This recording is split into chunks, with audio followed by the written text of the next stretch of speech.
धाकड़ खबर बेखौफजुमा बेबाक अंदाज।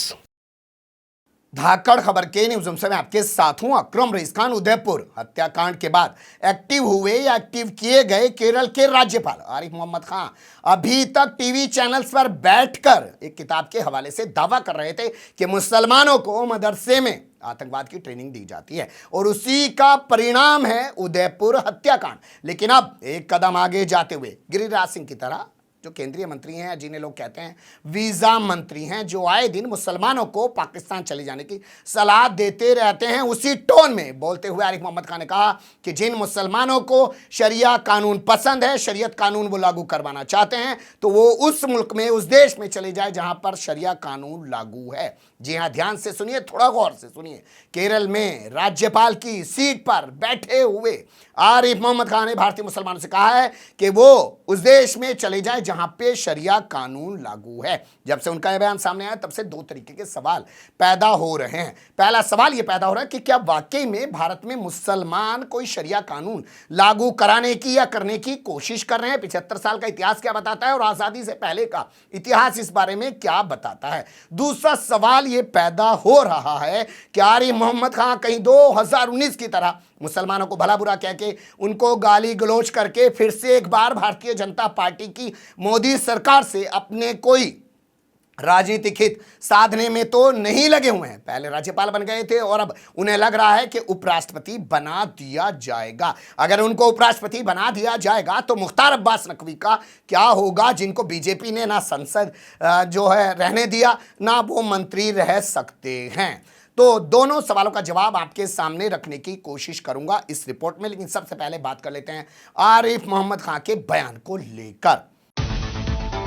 जी हां, आरिफ मोहम्मद खान के बयान को लेकर बात कर लेते हैं। आप जानते ही हैं, जब से उदयपुर कांड हुआ है तब से वो तरह तरह के बयान दे रहे हैं और हमेशा से वो ऐसे बयान देने के लिए जाने जाते हैं। लेकिन अब उन्होंने मुसलमानों को देश छोड़कर चले जाने की सलाह दे दी है भारतीय मुसलमानों को। सुन लीजिए पहले उनका बयान। समझता हूं कि बदलते वक्त के साथ बदलना जरूरी होता है, लेकिन अगर आप उस शरीयत की बात कर रहे हैं और उसके जो इस देश का कानून नहीं है और उसके कारण आप जाके किसी मासूम की गर्दन काट रहे हैं, तो फिर शरीयत की दूसरी चीज को भी देखिए जो कहती है कि जिस देश में शरीयत लागू नहीं है वहां मत रहिए, उस जगह चले जाइए जहां शरीयत लागू है। सुन लिया आपने बयान। अब उनके बयान के बाद जो पहला सवाल खड़ा हो रहा है उसे समझने के लिए हमें चलना होगा 1947 में, जब देश का बंटवारा हो रहा था और बगल में इस्लाम के नाम पर, निज़ामे मुस्तफ़ा के नाम पर एक शरिया मुल्क बनाया जा रहा था जिसका नाम है पाकिस्तान। लेकिन भारतीय मुसलमानों ने वहां जाने से इनकार कर दिया और आज भी पाकिस्तान से ज्यादा मुसलमान भारत के अंदर रहते हैं। ये इस बात की गवाही है, इस बात पर मोहर लगाता है कि भारतीय मुसलमान कभी भी शरिया कानून को लागू करने या कराने के हक में नहीं रहे। इसे समझने के लिए आप आज़ादी से पहले जा सकते हैं। कुछ इतिहासकार बताते हैं कि मुसलमानों ने भारत पर 800-900 साल तक राज किया, हुकूमत की है, लेकिन कभी भी उन्होंने यहाँ शरिया कानून लागू करने की कोई कोशिश नहीं की। कोई इतिहास नहीं मिलता है। आपको वो दौर भी याद करना पड़ेगा जब पूरी दुनिया में खिलाफत उस्मानिया लागू थी, यानी तुर्की साम्राज्य हुआ करता था। पूरी दुनिया में मुसलमानों का सिर्फ एक निजाम हुआ करता था, लेकिन भारत की धरती पर जो सरकार मुसलमानों की चल रही थी, जो हुकूमत मुसलमानों की थी, वो उस खिलाफत उस्मानिया से, उस तुर्की साम्राज्य से बाहर थी।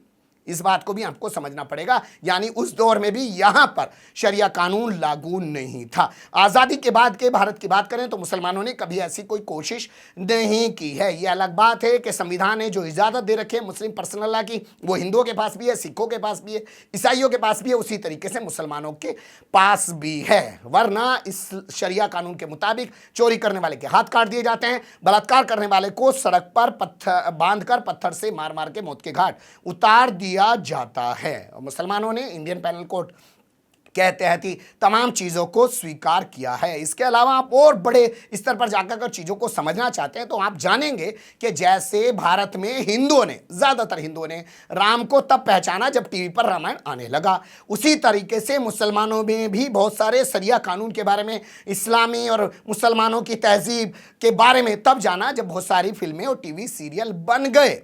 जैसे निका फिल्म याद कीजिए, उसमें दिखाया गया कि ट्रिपल तलाक कैसे दिया जाता है। मुस्लिम लड़कियों ने एक्सेप्ट कर लिया और मुस्लिम लड़कों ने भी एक्सेप्ट कर लिया कि ऐसे तलाक दिया जाता है, ऐसे तलाक नहीं दिया जाता है। तो कुल मिलाकर कहने का मतलब यह है कि कभी भी भारतीय मुसलमानों की कोशिश नहीं रही है।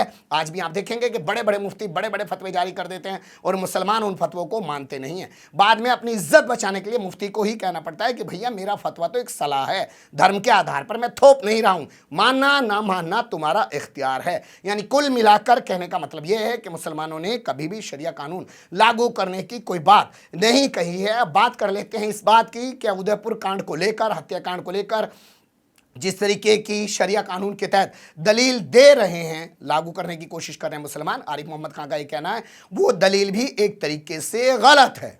क्योंकि अगर आप उसको इस दलील से समझना चाहते हैं तो सिखों ने अक्टूबर 2021 में, दिसंबर 2021 में 2 महीने के भीतर 3 लोगों को बेअदबी के मामले में मौत के घाट उतार डाला। तो ये धर्म की बेअदबी से जुड़ा मामला है, ना कि शरीयत की बेअदबी से जुड़ा हुआ मामला है। और इसको लेकर बेहतर होगा सरकार बड़े पैमाने पर बात करे कि किसी भी धर्म की कोई भी बेअदबी नहीं होनी चाहिए। बात कर लेते हैं इनके राजनीतिक हित साधने को लेकर जो चीजें चल रही हैं उनकी। जी हां, 2019 का वक्त आपको याद करना पड़ेगा। नरेंद्र मोदी जो 2014 में 284 सीटों के साथ प्रधानमंत्री बने, 2019 में 303 सीटों के साथ जब प्रधानमंत्री बन के आए तो उस वक्त एक स्टेटमेंट चारों तरफ वायरल होने लगा। हर मीडिया का दलाल, चाटुकार, दंगाई पत्रकार पागल हो गया और बताने लगा कि आरिफ मोहम्मद खान ने बताया कि पीवी नरसिम्हा राव ने कहा था कि मुसलमान नाली के कीड़े हैं। यानी कि कांग्रेस के प्रधानमंत्री ने कहा था कि मुसलमान नाली के कीड़े हैं। उसके बाद इनको नवाज दिया गया, राज्यपाल बना दिया गया केरल का। यानी कि मुसलमानों को इन्होंने गरियाया और इसका इनको इनाम मिल गया। अब लोग यही कह रहे हैं कि फिर से एक बार 2022 में इसीलिए मुसलमानों को गरिया रहे हैं ताकि इनको उपराष्ट्रपति बना दिया जाए। क्योंकि भाजपा की फजीहत पूरी दुनिया में हो रही है, वो चाहती है किसी मुस्लिम को उपराष्ट्रपति बना दिया जाए और वो पूरी दुनिया में एक संदेश दे कि देखो हमारे ऊपर जो है आरोप लगाए जाते हैं तरह तरह के कि हम सांप्रदायिकरण कर रहे हैं, हम इन चीज़ों को बढ़ावा दे रहे हैं, हम तो देखो मुसलमानों को उपराष्ट्रपति बना रहे हैं। वैसे इस मामले में सबसे अहम नाम उभर कर आ रहा है मुख्तार अब्बास नकवी का। क्योंकि भाजपा ने ना तो उनको राज्यसभा भेजा, ना ही उनको लोकसभा का चुनाव लड़ाया उत्तर प्रदेश के रामपुर से। और जब वो कहीं सदस्य नहीं रहेंगे तो उनकी 8 जुलाई को अब मंत्री पद की सदस्यता भी समाप्त हो जाएगी। तो चर्चा चल रही थी कि उनको उपराष्ट्रपति बनाया जाएगा, इसलिए उनको खामोश भी रखा गया है, कोई वो विवादित बयान भी नहीं दे रहे हैं। लेकिन जिस तरीके से एंट्री करी है आरिफ मोहम्मद खान ने या एंट्री कराई गई है आरिफ मोहम्मद खान की, उससे सवाल पैदा हो रहा है कि वो शिया कम्युनिटी से आते हैं। मुख्तार अब्बास नकवी वो बहुत छोटी सी कम्युनिटी है भारत के अंदर, इसलिए उसकी फिक्र मत कीजिए। सुन्नी कम्युनिटी से आते हैं आरिफ मोहम्मद खान, उनको बनवा दीजिए और पूरी मुस्लिम दुनिया को, भारत में ही नहीं पूरी मुस्लिम दुनिया को एक मैसेज दे दीजिए। ये करा जा रहा है या इनके जरिए कोशिश की जा रही है, बहुत सारी चीज़ें पैदा हो रही हैं। इसको लेकर सोशल मीडिया पर भी कई तरीके की बातें सामने आ रही हैं। जैसे ये खबरें मैं आपके सामने रख रहा हूँ, इसमें कुछ लोग कह रहे हैं कि जिस शरिया कानून की बात कर रहे हो या जिस किताब की बात कर रहे हो, किताब कहाँ है, हमारे सामने ला के रखो। कुछ लोग कह रहे हैं क्या उपराष्ट्रपति बनने के लिए जैसे पहले राज्यपाल बन गए थे वैसे ही ये तमाम चीजें हवा में उछाल रहे हो और अपने राजनीतिक हित साधना चाहते हो। इसके अलावा और भी बहुत सारे लोग बहुत सारी बातें सोशल मीडिया पर लिख रहे हैं आरिफ मोहम्मद खान को लेकर। लेकिन लगता है आरिफ मोहम्मद खान अपने राजनीतिक हित साधने में लगे हुए हैं और उनके पास भी एक फार्मूला है बीजेपी की तरह कि मुसलमानों को सिर्फ बुरा कहो, इस्लाम को सिर्फ बुरा कहो और आगे बढ़ते चले जाओ। इसके अलावा समाज के लिए क्या उन्होंने कभी कुछ किया है या किया था, उसका जवाब अगर आप जानना चाहते हैं तो हमारा एक एक्सक्लूसिव इंटरव्यू देख सकते हैं जो 57 मिनट का है। 2019 में मैंने इनका किया था, जवाब नहीं दे पाए थे कि समाज के लिए, देश के लिए कुछ किया भी है आपने या नहीं। फिलहाल बने रहिएगा धाकड़ खबर के साथ, ज्यों ज्यों चीजें आती रहेंगी वो आपके सामने परोसते रहेंगे। दुकानदारी तो चल रही है, जैसे होटल में जाते हैं, ला भाई थाली लगा दे, खाना लगा दे, चटपटा सा भटूरा बना दे और छोले चावल दे दे, कुछ मज़ेदार होना चाहिए और एक हरी मिर्च भी दे दे। वैसे ही तो आजकल खबरें बनकर रह गई हैं, वरना पत्रकारिता तो मटिया मेट कर ही दी है भोंपू मीडिया और उसके दलाल चाटुकार दंगाई पत्रकारों ने। फिलहाल कमेंट्स के रूप में आप लोग अपनी राय दे सकते हैं, खबर को लाइक कर सकते हैं, चैनल को सब्सक्राइब कर सकते हैं और ज़्यादा से ज़्यादा हमारी खबरों को शेयर कर सकते हैं। फिर ऐसे ही किसी सुलगते हुए या उलझते मुद्दे लेकर मैं आपके सामने हूँगा हाजिर। फिलहाल अभी मुझे नहीं इजाज़त।